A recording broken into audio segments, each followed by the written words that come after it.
여러분 안녕하십니까? 데일리 이슈 포커스의 노무아입니다.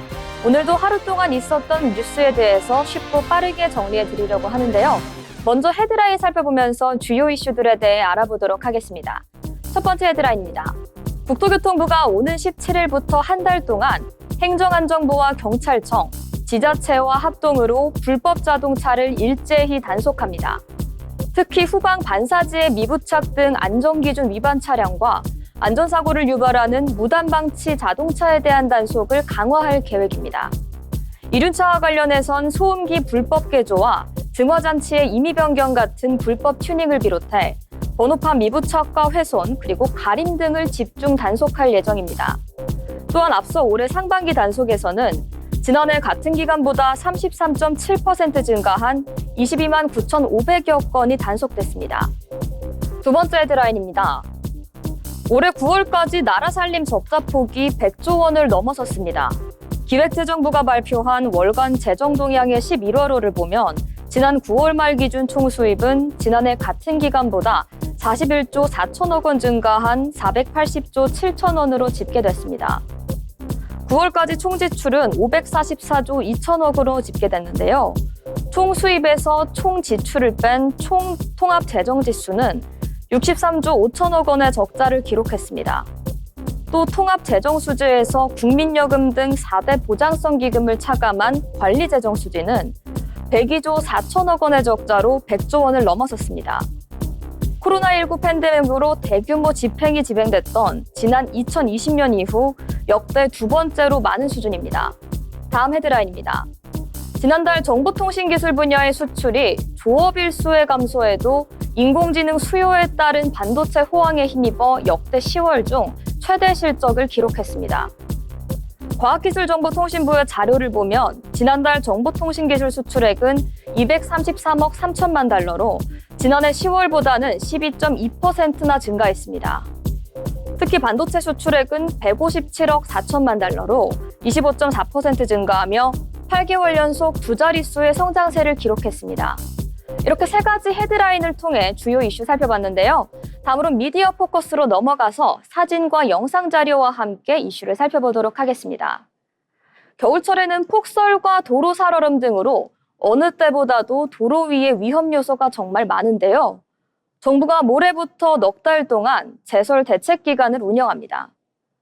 최근 5년 동안 겨울철에 도로가 얼어서 발생한 결빙 교통사고는 3,900여 건에 달합니다. 사망자는 90여 명에 달하는데 치사율은 2.4로 일반 교통사고보다 1.7배 이상 높은 수치입니다. 정부가 이러한 겨울철 교통사고를 줄이기 위해 폭설과 도로 살얼음에 대비한 제설 대책 기간을 모레부터 내년 3월 15일까지 운영할 예정입니다. 이 기간 24시간 제설 종합 상황실을 운영하고 제설 자원의 확보, 살얼음의 예방, 그리고 대국민 정보 제공에 나섭니다. 우선 국지성 폭설에 대비해 최근 5년 평균치 130% 이상의 제설제를 확보해서 운영합니다. 그리고 제설 장비 8천여 대와 제설 인력 5천 명도 사전에 확보할 예정입니다. 대설이 빈발하거나 교통량이 많은 주요 구간의 경우에는 기상청 예보 시 장비와 인력을 사전 배치할 계획인데요. 또 제설 창고와 자동 염수 분사 시설을 구축하고 운전자가 활용할 수 있는 제설함을 구축할 예정입니다. 도로 살얼음의 예방을 위해선 결빙 취약 구간 44곳을 지정해 취약 시간대 도로 순찰을 강화할 예정입니다. 국토교통부는 효과적인 제설 대책과 안전사고 예방을 위해서는 폭설 시 대중교통의 이용과 눈길 안전운전이 필요하다면서 국민들의 협조를 다시 한번 당부했습니다. 이렇게 미디어 포커스 시간까지 마쳤는데요. 다음은 스피드 브리핑으로 넘어가서 짧은 헤드라인과 함께 주요한 이슈를 쉽고 빠르게 알아보도록 하겠습니다. 첫 번째 뉴스입니다. 정부가 차세대 2차 전지 시장을 선점하기 위해 2030년까지 2차 전지 관련 국제표준 9종을 개발하고 국가표준 10종을 제정하는 등 표준 선점에 나섭니다. 산업통상부 국가기술표준원은 K배터리 표준화 포럼을 열고 이 같은 내용의 2차 전지 표준화 전략을 발표했는데요. 우선 상용 2차 전지 고도화와 제품의 다양화를 위해 전기차용 리튬 이온 전지 셀 열폭주 감지의 표준화, 그리고 상태 정보 분석 방법의 표준화를 추진합니다. 다음 뉴스입니다. 역대 최장기로 기록된 미국 연방정부의 셧다운이 오늘 종료됩니다. 미 연방하원은 본회의에서 상원의 임시예산안 수정안을 표결에 붙여 찬성 222표, 반대는 209표로 가결했습니다. 이는 지난 10일 상원이 수정 가결한 것으로 상하원을 모두 통과함에 따라 도널드 트럼프 대통령의 서명과 함께 셧다운은 종료됩니다. 다음 소식입니다. 가상자산거래소의 거래수 수수료율 공시가 의무화됐습니다. 디지털 자산거래소 공동협의체는 이 같은 내용이 포함된 가상자산 사업자의 광고, 홍보 행위 모범 규정 개정안을 시행한다고 전했는데요. 개정안에는 거래 수수료율의 공시 강화를 비롯해 광고 시 의무 표시 사항의 구체화, 광고의 적합성 기준 정비, 그리고 광고물 적정성 점검 등의 내용이 포함됐다고 전했습니다. 다음 소식입니다. 내년도 공시가격 현실화율이 69%로 동결됩니다. 국토교통부는 부동산 가격의 공시, 정책 개선을 위한 공청회를 열고 이 같은 내용을 포함한 공시계획의 수정 방안을 공개했습니다. 당초 내년 공시가격의 현실화율은 80.9%에 달할 예정이었는데요. 조세의 부담 등을 고려해 올해와 같은 수준으로 묶어두기로 했습니다. 이에 공동주택의 시세 대비 현실화율은 4년 연속으로 69%가 적용됩니다. 토지와 단독주택 역시 4년째 각각 65.5%와 53.6%로 동결되고 올해 시세 변동만 공시가격에 반영될 예정입니다. 다음 소식입니다. 세종시 나성동 도심 한가운데 조성된 동략정 역사 문화공원이 준공된 지 1년이 되도록 일반인에게 개방되지 않고 있습니다. 행정중심 복합도시 건설청이 설계하고 한국토지주택공사가 조성한 이 공원은 사업비 47억 원을 투입해 지난해 12월 준공됐습니다. 그러나 이 같은 사실은 공원을 관리할 세종시가 재정난을 이유로 시설 이관을 받지 않으면서 개방 시기가 1년 가까이 미뤄지는 상황인데요. 세종시의 경우에는 오는 2027년쯤 시설 관리권을 이관받겠다는 계획입니다. 한편 동락정 역사문화공원에는 도심숲과 누각, 정자와 조선시대 서원, 기타 등등 다양한 시설 등이 지어져 있습니다. 다음 소식입니다.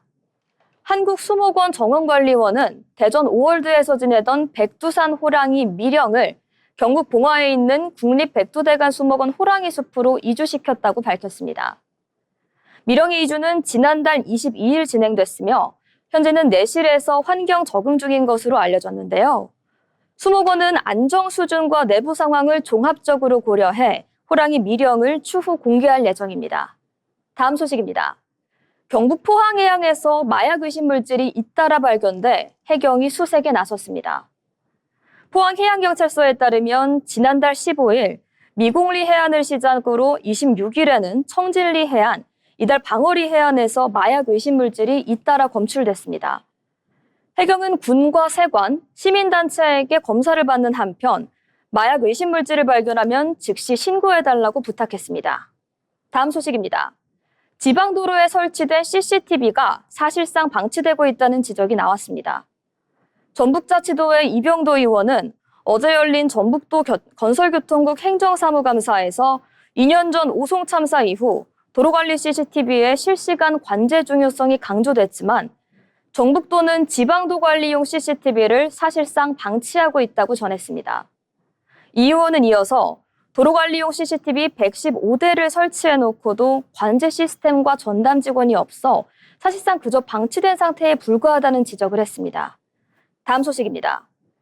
부산 경남 마사지 업소에 불법 취업한 외국인 160명이 적발됐습니다. 부산 출입국 외국 안정은 올해 1월부터 10월까지 부산과 경남 지역에 있는 마사지 업소에서 불법으로 취업해 근무하던 외국인 160명을 적발했다고 밝혔습니다.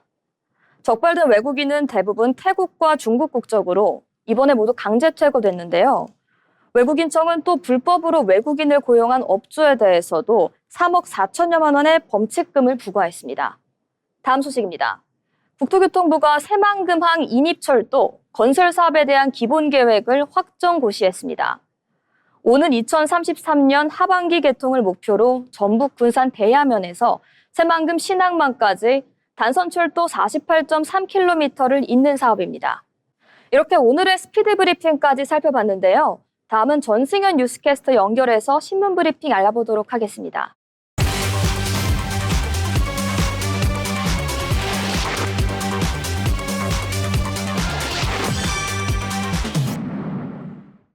글로벌 이코노믹 뉴스 시작하겠습니다. 네, 첫 번째 뉴스입니다. 최태원 도쿄서 한일경협 물꼬 튼다라는 기사인데요. 네, 최태원 SK그룹 회장이자 대한상공회의 소위장은 다음 주 일본에서 개최되는 도쿄포럼 2025에 참석해 한국과 일본의 AI, 반도체 등 경제협력 방안을 제시합니다. 네, 최 회장이 한국과 일본으로 이뤄진 경제공동체 구축의 필요성을 꾸준히 주장해온 만큼 이번 행사에서 구체적인 전략을 공개할 가능성이 제기됩니다. 지난달 말 경주에서 열린 에이펙 정상회의에서 이재명 대통령과 다카이치 사나이 일본 총리가 한일 간 경제협력 의지를 밝힌 가운데 최 회장의 이번 행보가 양국 경제협력에 물꼬를 트는 계기가 될지 관심이 쏠리고 있습니다.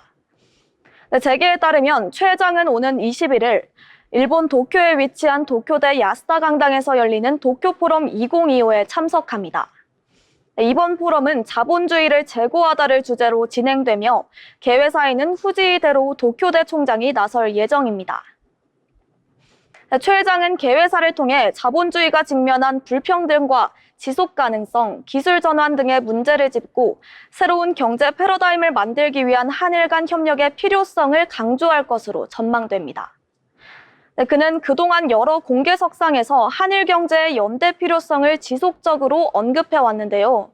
지난달 말 진행된 한 인터뷰에서도 1960년대부터 이어져 온 우리나라의 수출 중심 경제 성장 공식이 이제는 관세로 인해 한계에 부딪혔다면서 일본과 협력한다면 약 6조 달러 규모의 시장을 창출하며 규모의 경제를 실현할 수 있다고 강조했습니다. 다음 뉴스 보겠습니다. 중규제로 4배 폭등, 미 알래스카 광산 안티모 채굴 청약이라는 기사인데요. 중국 규제 우려 속 전략자원 확보에 나선 미국이 알래스카 안티모 광산 개발에 총력을 기울이고 있습니다. 안티모는 군수 반도체 등 첨단 산업에 필수적으로 사용되는 희귀금속으로 미국은 자국 내 생산량 확대를 통해 중국 의존도를 줄이겠다는 계획입니다. 미국 국방부는 최근 알래스카 주서부 세인트루이스 지역에 위치한 스타크로프트 광산 개발 업체와 3,560만 달러 규모의 계약을 체결했습니다. 이번 계약은 안티몬을 포함한 전략 광물의 안정적 공급망을 확보하기 위한 조치로 미 정부가 해당 자원 채굴에 직접 자금을 지원하는 것은 이례적인 일입니다. 안티몬은 방탄복, 총탄, 반도체, 배터리, 화학 촉매 등 다양한 산업 분야에서 사용됩니다.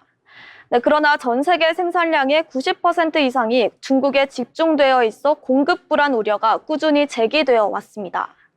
이에 따라 미국은 알래스카를 비롯한 자국 내 광산을 활용해 생산 자립을 강화하고 있습니다.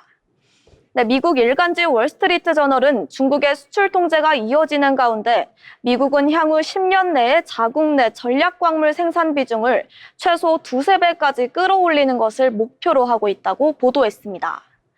현재 알래스카 주정부는 광물 탐사 및 채굴 관련 환경 규제를 일부 완화해 민간 기업의 투자를 유도하고 있습니다. 미 에너지부는 스타크로프트 광산을 국가전략 프로젝트로 지정해 추가 예산을 지원을 검토 중인 것으로 알려졌습니다. 다음 기사입니다. 보험사 내년 보험료 오를 일만 남았다라는 기사인데요. 실손 자동차 보험 손해율이 평균 100%를 넘어서면서 내년 보험료 인상 가능성이 높아지고 있습니다. 여기에 정부의 교육세 인상 추진과 공시이율 인하가 겹치며 보험료 상승 압박이 가중되고 있습니다. 실손 의료보험과 자동차 보험은 손해율이 높아질 경우 보험사가 손실을 보는 구조인데요. 최근 누적 적자가 쌓이면서 보험사들은 손해율 개선이 시급하다고 판단하고 있습니다. 11일 금융권에 따르면 금융당국은 2026년 평균금리를 2.5%포인트 인상하기로 했습니다. 이는 은행 예금 및 대출금리 산정 기준인 기준금리 인상과 더불어 보험사들의 자산운용 수익률에도 직접적인 영향을 미칠 전망입니다. 보험사들은 자산운용 수익률이 낮아질 경우 역마진 우려로 공시이율을 낮춰야 한다고 설명했습니다. 공시이율이 내려가면 보험가입자에게 제공하는 이자율이 낮아져 보험료가 인상되는 구조이기 때문입니다. 특히 손해율이 높은 실손보험의 경우 인상폭이 더 클 것으로 보입니다. 지난해 기준 손해율은 평균 130%로 보험사가 낸 보험금이 걷어들인 보험료보다 30% 더 많았습니다.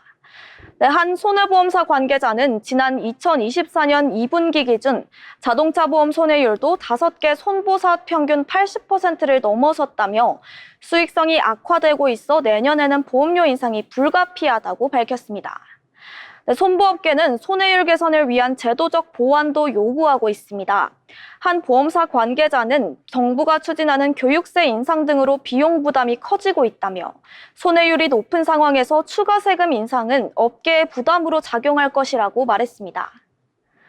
보험업계는 내년 상반기 중 금융당국과 협의를 통해 보험료 조정안을 확정할 계획입니다. 다음 기사입니다. 코스피, 대형주, 중소형주 격차 심각이라는 기사인데요. 5대 그룹 시총이 전체의 52%를 차지했습니다.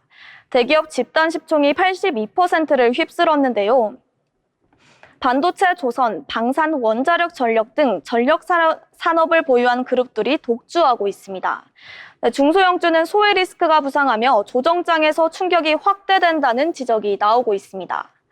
코스피가 4,100선을 돌파하며 강세장을 이어가고 있는데요. 반등장이라는 인식이 우세하지 않은 분위기입니다. 11일 리피니티비가 유가증권 시장 상장기업 집단 소속 367개 상장사를 분석한 결과 5대 그룹 소속 기업들의 시가총액 비중이 전체의 45.9%에 달했습니다. 지난해 말보다 9.6%포인트 늘어난 수치입니다. 특히 삼성과 SK 두 그룹의 합산 시총 비중이 32.8%로 가장 컸습니다. 삼성전자가 시총 1위를 유지하고 있는 가운데 SK하이닉스가 반도체 슈퍼사이클 기대감 속에 시총을 크게 늘렸기 때문입니다. 현대차그룹은 8.5%, LG그룹은 4.6%, HD현대그룹은 0.6%를 각각 차지했습니다. 반면 한화, 포스코, 롯데, GS 등 나머지 대기업 그룹의 시총 비중은 모두 1% 이하로 밀렸습니다. 상장사주 기준으로는 5대 그룹의 전체의 25.1%를 차지했습니다.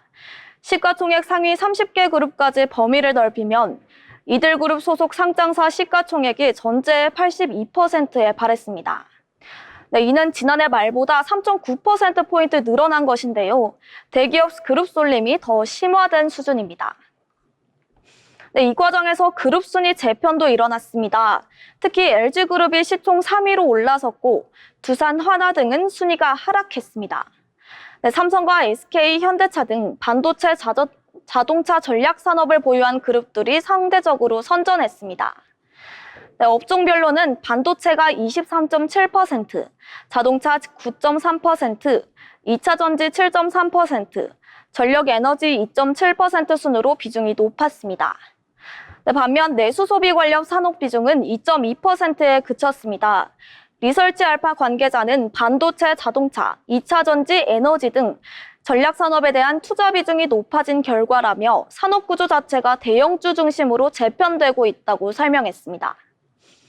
이처럼 한국 증시는 반도체와 2차 전지, 조선, 방산, 에너지 등 전략 산업 중심의 구조로 변화하고 있습니다.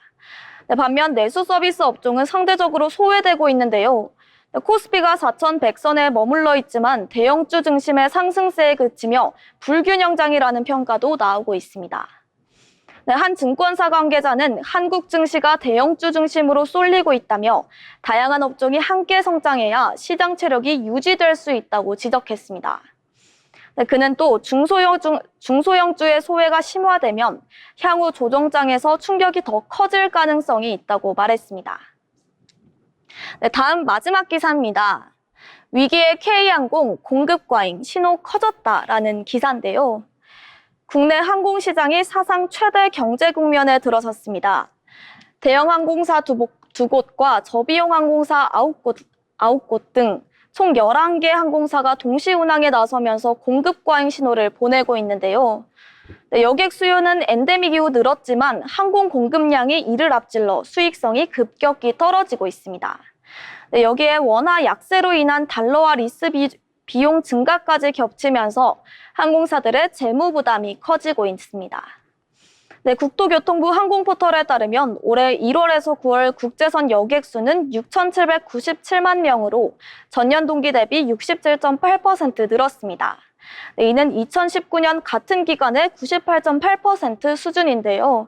네, 반면 항공 공급성은 2019년 1억 1,343만 석에서 올해 1억 1,925만 석으로 오히려 5.7% 증가했습니다. 네, 엔데믹 이후 항공업 회복세를 타고 대부분 항공사가 신규 노선과 공급 확대에 나서면서 좌석 과잉이 심화된 것입니다. 네, 업계에 따르면 국내 항공사들은 현재 수익성을 중심으로 일본, 동남아 등 단거리 노선에 집중하고 있습니다. 네, 그러나 수요가 한정된 탓에 FSC와 LCC 간 또 LCC끼리의 경쟁이 격화되고 있습니다. 네, 특히 LCC의 경우 단거리, 동남아 노선 위주로 재편되면서 수익 악화가 두드러지고 있는데요. 항공사 간 경제 심화로 탑승률이 낮아지고 항공권 가격이 하락하면서 매출이 감소하고 있습니다. 네, 여기에 환율 상승과 리스료 부담까지 겹쳤습니다. 국내 항공사의 절반 이상은 항공기를 리스로 운영하고 있는데 리스 비용은 통상 달러로 지불됩니다. 네, 업계에 따르면 현재 리스료는 월 평균 매출의 60에서 70% 수준에 달하며 원화 약세가 수익성 약화의 또 다른 원인으로 꼽히고 있습니다. 네, 항공업계 관계자는 환율과 리스료 부담으로 커진 상황에서 유가 등 외수 변수까지 버티면 구조조정 압박이 커지고 있는 상황이라며 항공업 회복세에 찬물을 끼얹을 수 있다고 말했습니다. 최종 운항 단가 하락으로 인한 단거리 노선 수익성 악화 역시 장기화할 경우 중소항공사를 중심으로 구조조정이 불가피할 것이라는 관측도 나오고 있습니다. 또한 부정적인 영향을 미칠 가능성이 높다며 아시아나항공 통합 이후 경제구도 재편이 항공시장에 어떤 영향을 미칠지도 주목할 필요가 있다라고 덧붙였습니다. 네, 지금까지 글로벌 이코노믹 전승현이었습니다.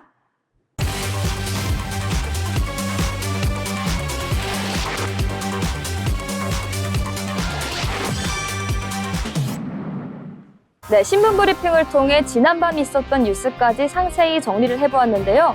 오늘 저희가 준비한 내용은 여기까지입니다.